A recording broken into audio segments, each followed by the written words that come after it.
Hello you guys. Today I'm taking care of something that is long overdue, and I feel like I have to make these videos every so often because this just always happens. Right now, you cannot see, but around me I am just surrounded by stacks and stacks of books. Stacks of new books that I've just gotten in the mail, stacks of books that I read last month. I just filmed that video. Stacks of books from my TBR video that I filmed like a month ago. There's just books everywhere right now and they need to be put away and organized, and it's been stressing me out. So I'm gonna be tackling that today, but I've just been wanting to redo my bookshelves, especially these behind me. They're just kind of a mess. There's no flow. It's very chaotic. I probably will not finish the reorganizing today, but I definitely want to get a start on it. And I do also have a haul of some new books that I've gotten in the mail recently that I want to share with you guys. There are a few ARCs in here, and then I think this one actually just came out. And I also got my book of the month in the mail. So today it's just gonna be a nice little chill bookish vlog. It's been a while since I've done one, so definitely excited and very excited to check this off my to-do list because, like I said, long overdue. So let me share a few of the new books that I have gotten recently. These two were actually sent to me. Both of these are ARC copies. This one comes out in June, this one comes out in July, and both of them I'm pretty excited about. This one's cover is intriguing me. This is I Need You to Read This by Jessa Maxwell, a thriller. This book is set in New York City, and the main character kind of escaped to New York City for a fresh start. A columnist for the New York Herald was actually murdered, and so his position at the newspaper becomes available, and the main character, Alex, applies. She ends up getting the job and starts to receive these strange letters. As Alex is drawn into the details surrounding her predecessor's murder, her own dark secrets surface and push her into a deadly game. This sounds exactly up my alley. I am always drawn to this sort of plot line. So I'm definitely excited for this one, and this one was really cool because Rainbow Rowell, when I was in high school, I really loved the book Eleanor and Park, so it's just kind of cool to receive this copy. But this is her newest book, Slow Dance, and this one comes out July 24th. And this one also sounds pretty amazing. This one is about a heartbreaking love story of best friends Shiloh and Carrie from their inseparable teen years to their far-flung adulthoods as they try to figure out what their relationship is, where it went wrong, and how to finally make it right. Another one that I think I'm really going to enjoy. I did also get my new Book of the Month books, and this is Christina Lauren's newest release, The Paradise Problem, and this one is about a buttoned-up heir of a grocery chain and a free-spirited artist as they fake their relationship in order to receive a massive inheritance. And this one just sounds so good because it's messy. These two were actually married in college only to receive like college housing benefits. But Anna thought she signed those divorce papers and everything was cut and dry back when they finished college. But now, years later, Liam is set to inherit a giant chunk of change with the only stipulation that he needs to be married happily for 5 years. And you know what? He's halfway there because that divorce never actually happened. So I'm super curious to see how this one pans out. I usually really enjoy Christina Lauren's writing, so we will see how this one is. I also picked up a new thriller from Book of the Month. This is The Return of Ellie Black by Amiko Jean. This one is reminding me the teensiest bit of the reappearance of Rachel Price by Holly Jackson. It says, a missing girl returns, but that isn't the end of the story. It's only the beginning. The main character that was missing won't say where she's been or who she's been protecting. And this one's pretty short actually. It is literally 299 pages, so under 300 pages. My attention span has just been absolutely wrecked lately, so I'm definitely gravitating towards shorter books. Another one that was sent to me, I think this one is already out though. This is Such a Bad Influence by Olivia Munter. I keep wanting to say Munster, like the cheese. And I think that this one is a YA. This is a thriller about what happens when one of the first child stars of the social media age grows up and goes missing. And this one is reminding me a little bit about Going Dark, which is kind of the same thing where like a social media influencer goes missing. It says that Such a Bad Influence dissects our cultural obsession with internet fame, the allure of parasocial relationships, and what it means to connect authentically. This one was also YA, so a little bit cheesy at some points, but I actually really liked it, so I think that I'm going to like this one too. And lastly, Emily Henry's newest release, Funny Story. This is kind of insane because today is actually May 3rd, and I still have not started this book. That's how you know things are really crazy lately, when I have a new Emily Henry book and I haven't started it yet. But I am pretty excited because we're actually reading this in my May book club. I have a book club on Fable.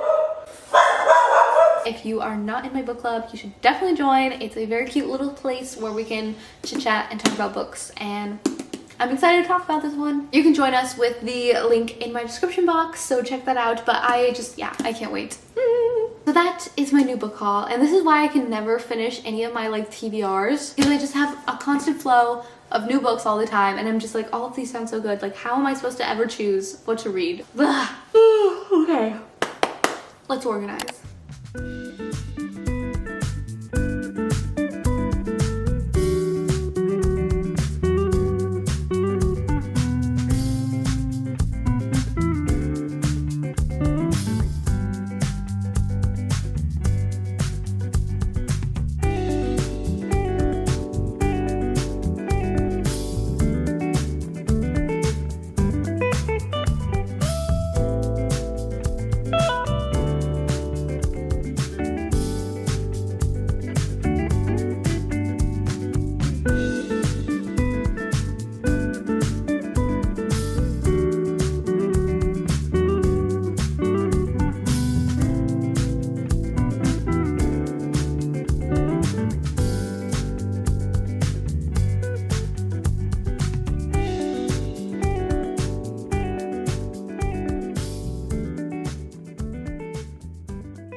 You guys are not ready for this. It's been about a week since I started this video and started organizing my bookshelves, which, by the way, I'll give you guys a tour very soon because they look immaculate right now. But just in the last week, I have already acquired another stack of new books, and this one on top was the only one that I actually purchased. I do have 2 Book of the Month books in here as well, but this one I went to Barnes on release day, and I've been waiting for this one. Harley Fortune releases and Emily Henry releases are like the same rankings for me. I really love Carly Fortune's writing, and this cover is so beautiful. So this one just came out, and I can't wait to get into it. I'm actually going to start this one right away because I actually just finished Funny Story. So perfect timing. I'm so excited. This whole stack was actually sent to me by Simon & Schuster, actually the Atria publishing house under Simon & Schuster. In this stack, we have a little bit of everything going on. We have The Courage to Be Disliked. This is a self-help book. It is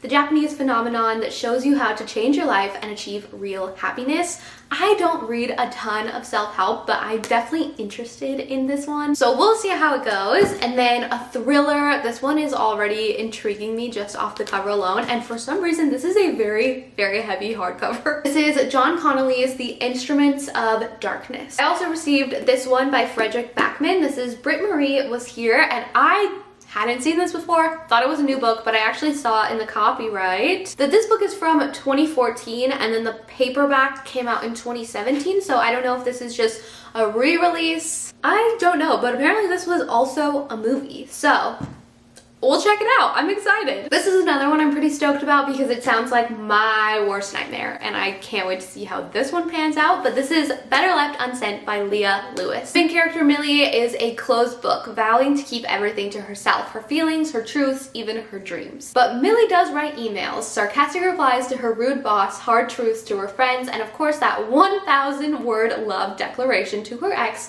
who is now engaged. The emails live safely in her drafts, but after a server outage at work, Millie wakes up to discover that all her emails have been sent. Can you think of anything worse? That has just given me so much anxiety. But I feel like it's going to be a good one. I also got an ARC copy of The Fiancé Dilemma by Elena Armis. This comes out right after my wedding. This comes out July 30th. So kind of cool. I get to read this a little bit early while I'm still in my fiancé era.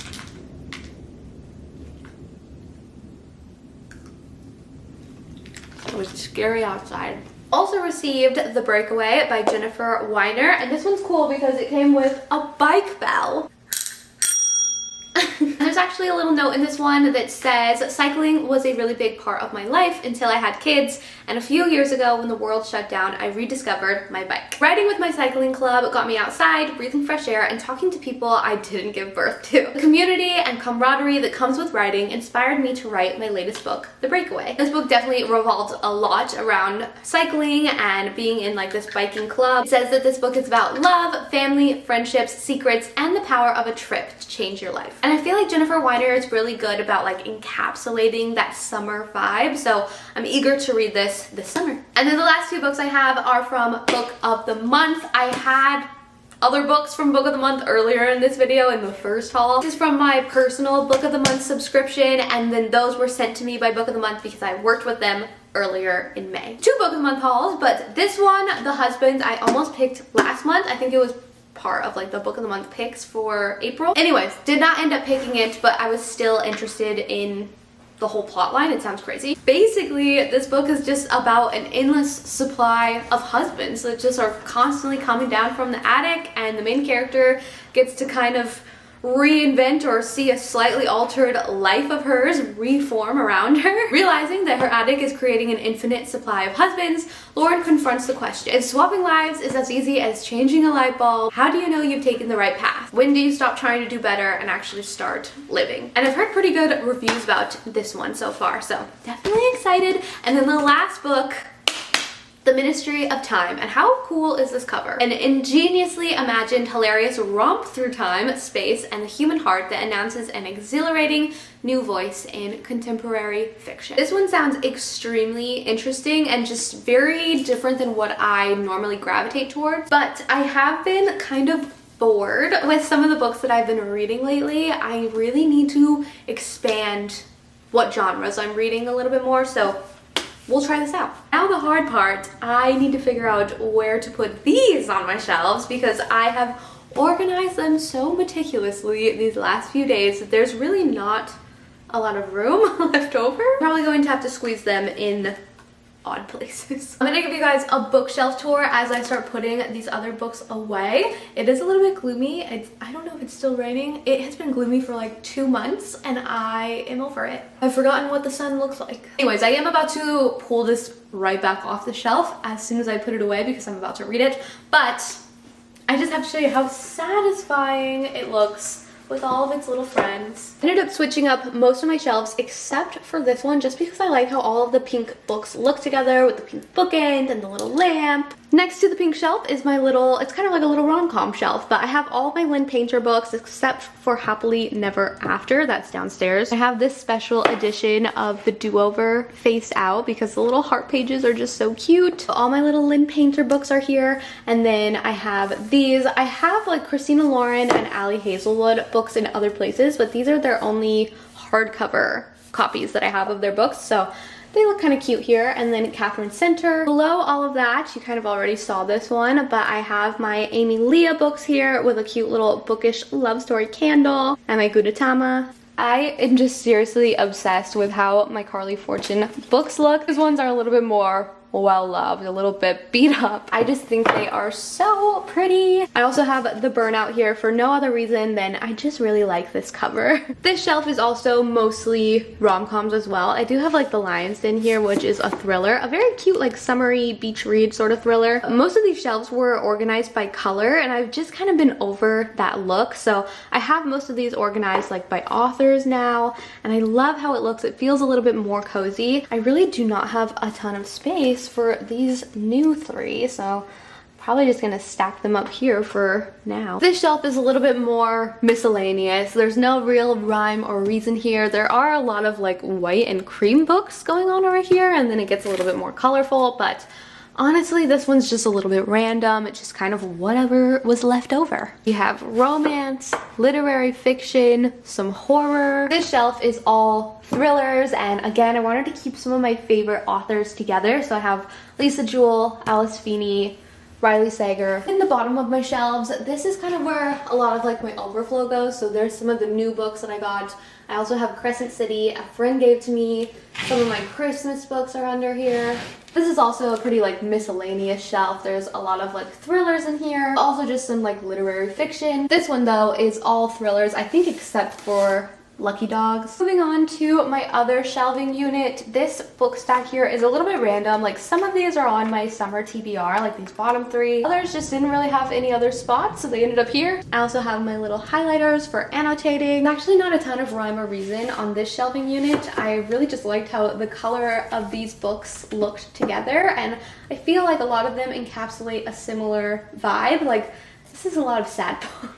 Here I have all of my Emily Henry books, and like I mentioned, I actually just finished Funny Story and it was so good. Definitely a 5-star read for me. And I have been collecting some of like the UK editions of her books. I just really love the covers of them. The colors are so pretty, so I'm definitely going to have to pick up the UK version of Funny Story. Here's the US Happy Place and the UK Happy Place. And they did finally come out with a paperback version of Happy Place, so I actually have 3 copies total now. Honestly, I hate that romance books have been coming out in hardcovers. Like, I just really prefer the paperback, so as soon as Funny Story comes out in paperback, I will be snagging that one too. Anyways, next to that are my Magnolia Parks books. Both of these, like Magnolia Parks and then all of Emily Henry's books, these are probably some of my favorite reads overall. That's why they share a shelf. Also, so hard to see on this shelf, but I have some books by Christina Lauren. Love in Other Words is one of my all-time favorites. And I have my Taylor Jenkins Reid collection, as well as my Beth O'Leary books up here. Moving into the lower half of this bookshelf, these, again, there's no real rhyme or reason. They also just give me a similar vibe to one another. Like, these are It Girl books, and I will not elaborate further. I also have my little Glossier book here with my Glossier Bomb.com. By the way, the OG formula is superior no matter what, and I'm so glad that they are bringing it back because I bought a handful of the newer updated formula just because I like the tubes better, and it is so bad. So thank goodness we are going back to the OG. Then finally, the very bottom of my bookshelves. These are all hardcovers. This very bottom shelf is all book of the month. There's a few like overflow book of the month books up here. They're also just random hardcovers as well. These two I decided to keep color coded. I actually kind of like how it looks here. Again, we are a little bit out of space, so those are just gonna go right on top for right now. And that's the overview of my bookshelves. I'm actually so happy with how everything looks right now. It's been a very long time since I have felt good about this space, and everything just feels right finally. Although the shelves are definitely busting at the seams at this point, there's really not much more room to grow here. So I may need to declutter in the near future, but I did just list a handful of books on my Pango Books. I'll have that linked down below if you guys are interested at all. But that's really all I have for you today. So I hope that you enjoyed these book hauls and this organizing vlog and just hanging out with me. Thank you guys so much for watching, and I'll see you again very soon. Bye!